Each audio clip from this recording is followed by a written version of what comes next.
তেল চুৰি কাৰ্যত বিধায়ক পুত্ৰ কলিয়াবৰ আৰক্ষী পালেহি দিছপুৰৰ বিধায়ক আৱাস প্ৰথমে যাব লাগিব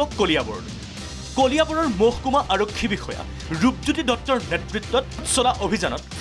জালত পৰিল বৃহৎ তেল চুৰৰ গেং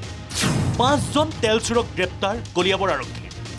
গ্ৰেপ্তাৰ হল আলম আলী আব্দুল খলিল জামাল উদ্দিন তাহেৰ আলী ইব্ৰাহিম আলী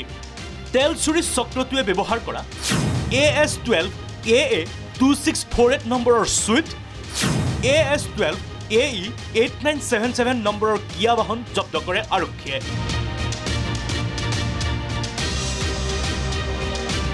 কলিয়াবৰ আমনিৰ পৰা নলতলি অঞ্চলত তেল চুৰ কৰিছিল গেংটোৱে বৰ্তমানে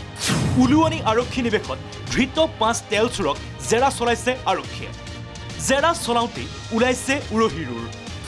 তেল চুৰৰ বৃহৎ নেক্সাছত নাম সাঙুৰ খাইছে নুৰুল হুদাৰ পুত্ৰ ৰকিবুল হুদাৰ ধৃত ইব্ৰাহিম আলীৰ বেংক একাউণ্টৰ পৰা ধনৰ লেনদেন আছে ৰকিবুল হুদাৰ এই তথ্যৰ ভিত্তিতে নিশা কলিয়াবৰ আৰক্ষী ওলালহি বিধায়ক নুৰুল হুদাৰ দিছপুৰৰ আৱাসত আৰক্ষীৰ অভিযানৰ খবৰ পাই বিধায়ক পুত্ৰ ৰকিবুল হুদা পলায়ন কৰে দিছপুৰ আৱাস এৰি আৰু এই লৈ সাংবাদিকে প্ৰশ্ন কৰিলে বিধায়ক নুৰুল হুদাক তেল চুৰি চক্ৰৰ সৈতে জড়িত নহয় ৰকিবুল হুদা ক'লে নুৰুল হুদাই ৰাজনৈতিক ষড়যন্ত্ৰৰ বলি হোৱাৰ অভিযোগ বিধায়কগৰাকীৰ যে কালি ৰাতি গম পালোঁ যে